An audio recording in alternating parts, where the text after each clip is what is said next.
Welcome back to Face the Nation. We go now to Westport, Connecticut, and former FDA Commissioner Dr. Scott Gottlieb. Good to have you back with us. Thank you.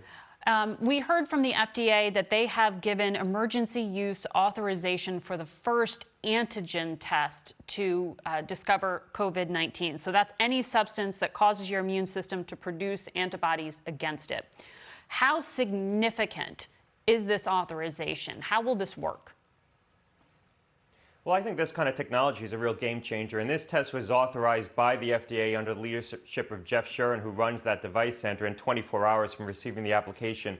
What it is, it's a very rapid test that can be used in a doctor's office. Doctors now have about 40,000 of these Sophia machines already installed in their offices, and you do a simple nasal swab, and the test itself scans for the antigens that the virus produces. The test is about 85% sensitive, so let's say 100 people come into a doctor's office who have COVID-19. 85 of them are going to be able to be tested positive with this test very quickly. It's a cheap test. It'll probably be about $5 a test, and you can get a result within 5 minutes. For the other 15, the doctors are going to have an index of suspicion that the patient may have COVID-19 and send off one of the PCR-based tests, which take about 24 hours to get the result back. But for those 85 patients that you could screen out right away, you're getting a very fast result, and you can start to take action immediately. The company itself said that they're going to be able to produce about 200,000 of these tests starting right away, but in several weeks they'll be able to produce up to 1.5 million a week. So this dramatically expands our testing capacity as long as doctors are able to run these tests in their offices. As long as they can run them. How different is this kind of testing from what we've heard so much about, where states are struggling to get capacity and they're looking for, reagents and cotton swabs? Does this solve those challenges? Well, it helps solve the challenges. I mean, every test paradigm is a little bit different, has pros and cons. The PCR-based tests where the states have struggled to get the testing supplies, those are more accurate, but they also take more time and they cost more to perform. The reimbursement's about $100. Maybe if you do that at scale, you can get the cost down to $50. There's point-of-care based systems like the Abbott machine that the White House is using, or the Gene Expert, which is very reliable. Those take a little longer to get a result. Their sensitivity isn't as good as the PCR-based machines, with the exception of the Gene Expert, which is very accurate. These antigen-based tests aren't as reliable, meaning they're not as sensitive, so they're going to miss some patients who have COVID.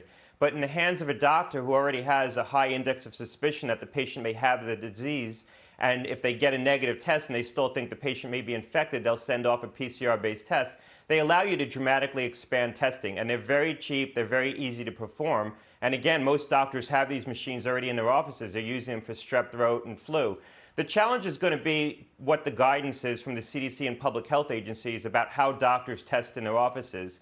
If turning over a positive case in your medical office means that you have to do a deep cleaning and quarantine your nursing staff and close your office, doctors aren't going to be testing, and that would be unfortunate because there's a big installed base of these tests already in place. So CDC has to come out with flexible guidelines on how doctors can protect their offices and protect their staff and also be testing in the community. Because if we can't do that, then we're not going to have access to testing. The challenge won't be the platforms. There'll be plenty of capacity to perform tests. The challenge will become, where can you go get the test?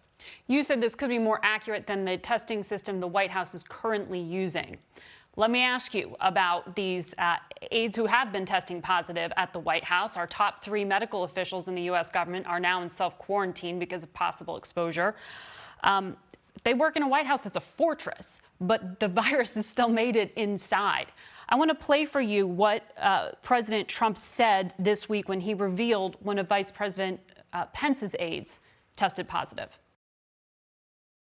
She tested positive out of the blue. This is why the whole concept of tests aren't necessarily great. The tests are perfect, but something can happen between a test where it's good and then something happens and all of a sudden she was tested very recently and tested negative. And then today, I guess, for some reason, she tested positive. The president seems to be doubting the value of testing in the workplace. What's your view? Well, look, I think testing has value in a workplace, especially when you're dealing with places where there's people who are at higher risk of getting infected. So you think about people who work on a shop floor, in a grocery store. The antigen-based test that we're talking about here that was just approved is actually less sensitive than the machine that the White House is using. They're using an Abbott platform. But that platform also has false negatives, meaning that sometimes people are going to have the virus, but the test is going to say they don't. There's machines that are more accurate than that Abbott machine, like the Gene Expert. They take a little longer to perform the test. The reason why the White House prefers the Abbott machine is it gives a result in 5 to 15 minutes. Gene Expert takes about 45 minutes. And so I think that's why they prefer that platform. But this is why we need to have testing out in the community. This is why we need very accurate tests if we're going to be testing asymptomatic people. In the setting of a doctor's office where someone is symptomatic, using a test that doesn't have very high sensitivity might be okay because the doctor's going to run a confirmatory test anyway. But in the setting of where you're testing people who are asymptomatic, as the White House is doing, and you're trying to catch those people who don't have any symptoms, you want a very sensitive test for that kind of a purpose. And that's what we should be using out in the employment setting as well. We've talked a lot about remdesivir. We interviewed the CEO of the company that makes that drug last week. He told us at that time the government would be deciding who the drug gets to and where. The rollout this week was pretty chaotic. Yesterday, HHS revealed its new plan for distribution. What does this indicate to you about how things will work in the future with other drugs or potentially a vaccine? Well, look, I think we need to get a better system in place. If the government's going to take control of the supply of these kinds of therapeutics, and they don't necessarily have to do that, they chose to do that, they need to have a good system in place for allocation. Here, in this case, Gilead gave 500,000 doses to the federal government. They distributed initially about 4,000 in New York City, which is a city that I'm familiar with. I think they should have been trying to push out as many doses as fast as possible because more supply is coming into the market. There's no reason to hoard it or hold on to it. And so hopefully when they start to contemplate the next therapeutic, and there will be more therapeutics in the fall, or a vaccine and how they allocate that, they're going to have a better system in place based on clinical need. All right. Thank you very much for your insight, Dr. Gottlieb. We'll be right back with a look at how some businesses may be looking a little different in the near future.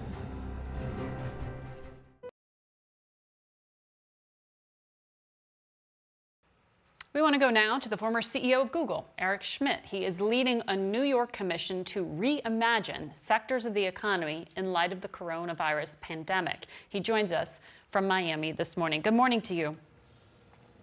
Good morning. We just heard from one of the White House economic advisors that the worst is yet to come on the unemployment front. What jobs, in your view, will continue to exist? Well, a lot will, but they'll operate in different ways. We're going to have to reimagine how the workplace works. We're going to have to figure out how to get people into buildings that they're fearful of. My guess is we'll have more demand for office space, not less, because people will want social distancing. We're going to have to think about hub and spoke systems where local people don't travel so far because they don't want to be on public transit for so long. So we're going to have to really rethink how businesses operate. They need their employees back.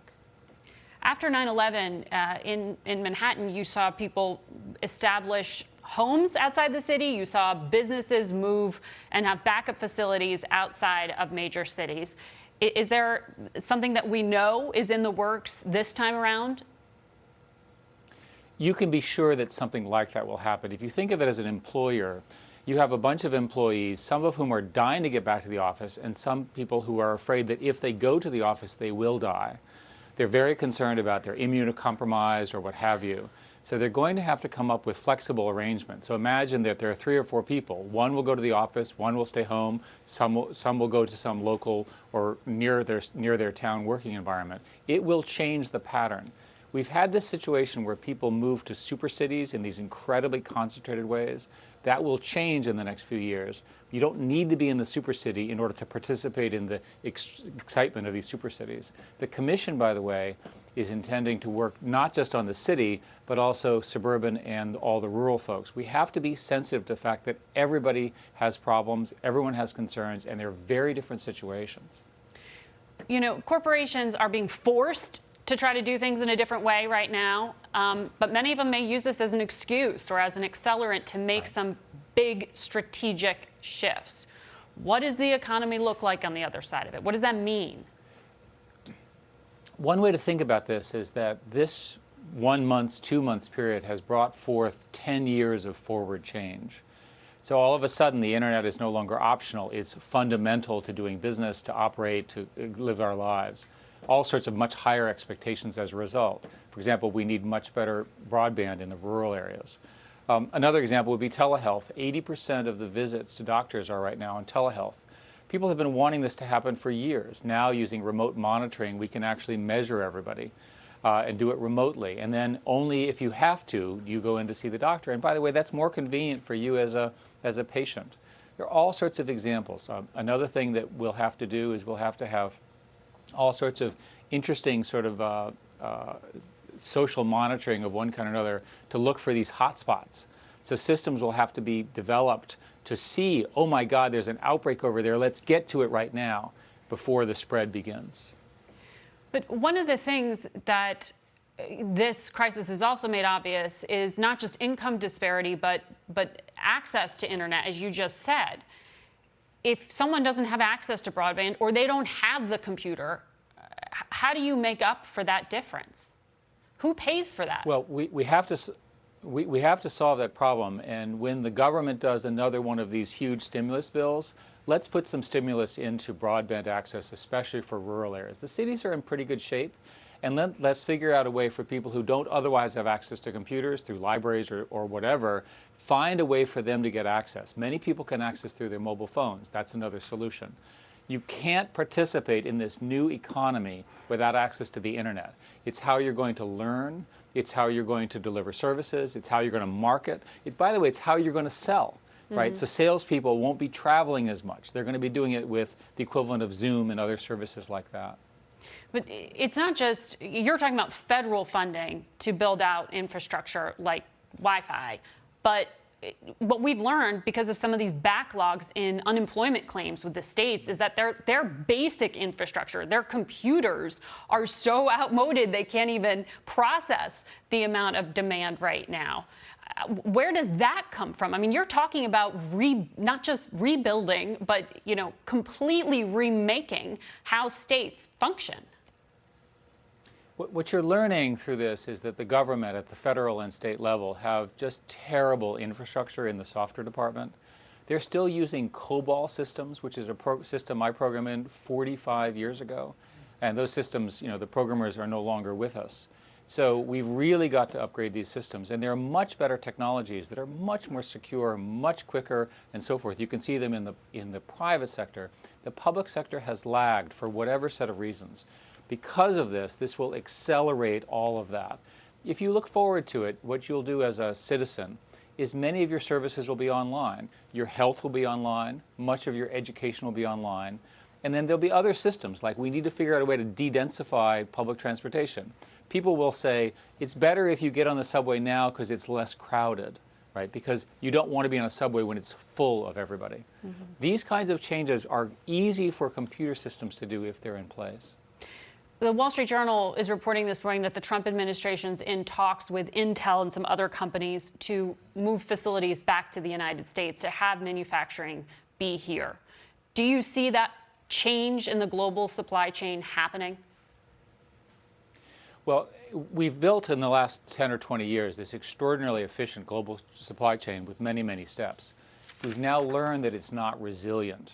There has been for at least a decade a great concern about our over-reliance on Taiwan in particular, but foreign chip manufacturing. And there is an initiative within the government, which is very important, that we get domestic supply of foundries, literally the places where chips are made, and companies like Intel and Samsung and TSMC. TSMC is the largest foundry. It's in Taiwan at the 7-nanometer level, trying to get them into our country so we have better control. It's important from a standpoint of our own economics. It's also important for national security. We want to make sure that our critical infrastructure is owned and controlled by America. Right? Never bet against America. We are the innovators in our world. We should be able to do this well. We'll leave it on that note. Never bet against America. Thank you, Eric Schmidt. We will be back in a moment.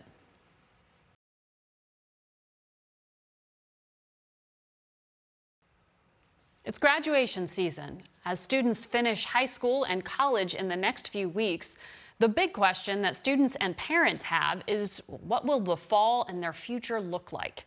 Jim Ryan is the president of the University of Virginia, my alma mater, as well as the alma mater of our executive producer, Mary Hager, and former Face the Nation moderator, John Dickerson.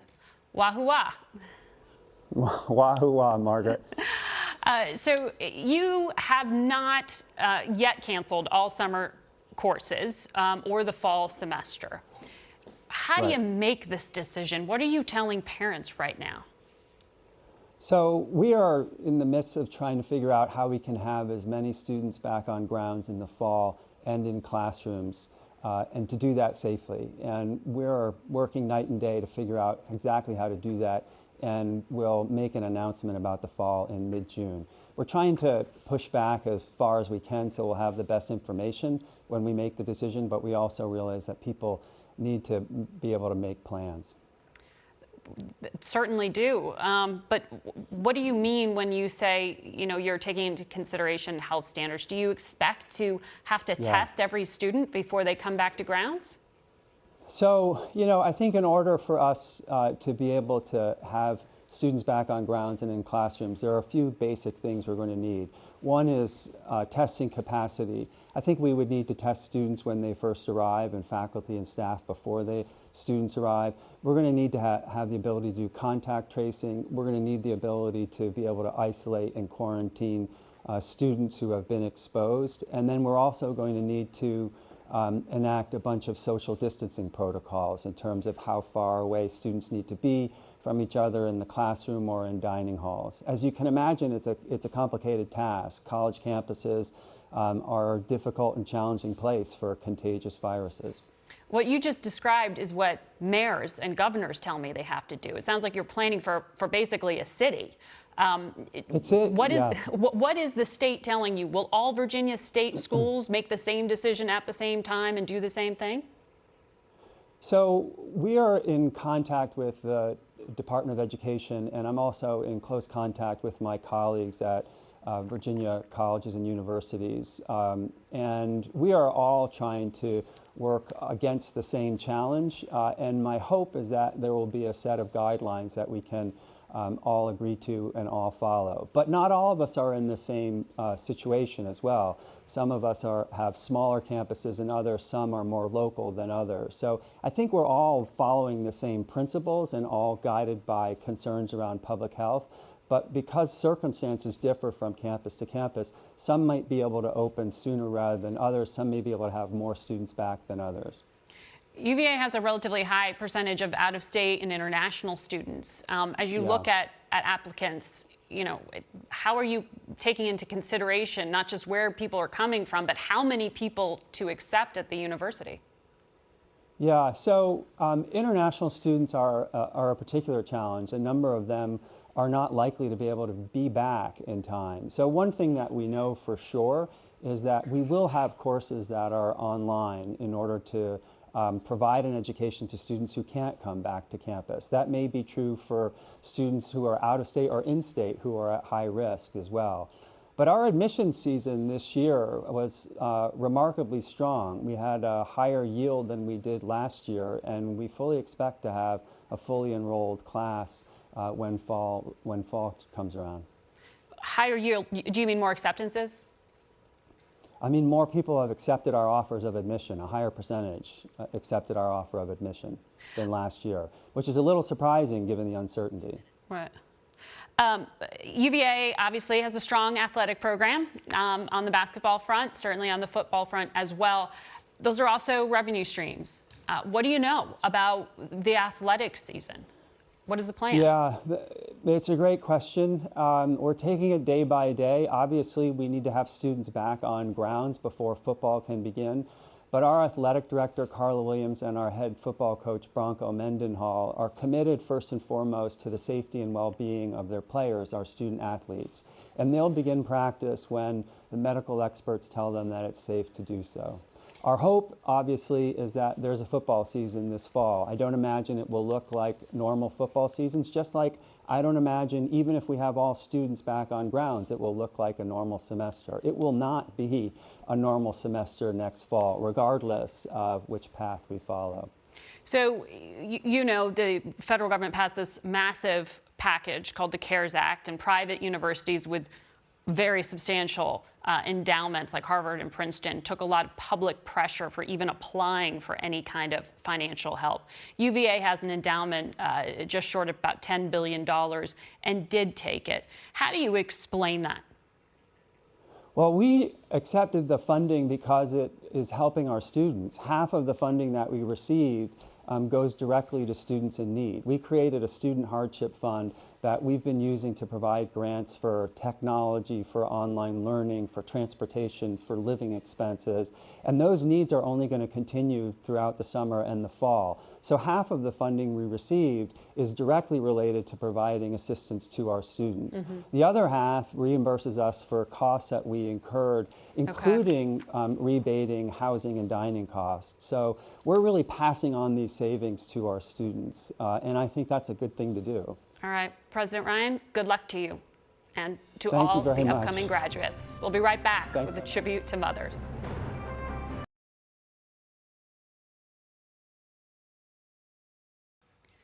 Today, we honor and celebrate mothers. They continue to go above and beyond, more so today than ever before.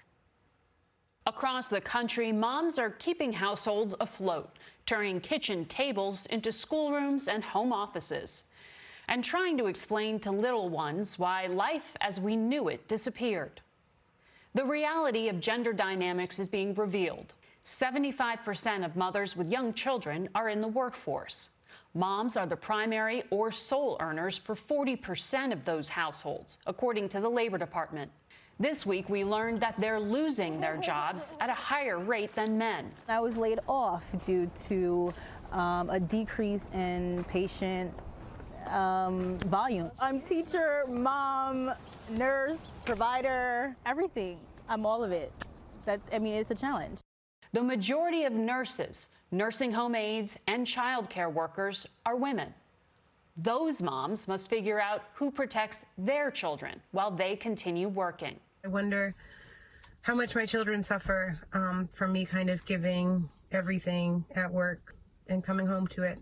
Tomorrow's going to be tough because I am going to homeschool all day and I work overnight. Some of us are mourning mothers lost to this virus in an isolation that robs families of last moments. Oh my God. Other first-time moms are unable to hug grandmom and granddad. We cannot gather, but Mother's Day is about celebrating those who gave us life itself. And this year, we are especially grateful for that. And we want to wish all the mothers out there a happy Mother's Day. And to my mom and my mother-in-law, happy Mother's Day, and thank you for all that you do. For Face the Nation, I'm Margaret Brennan.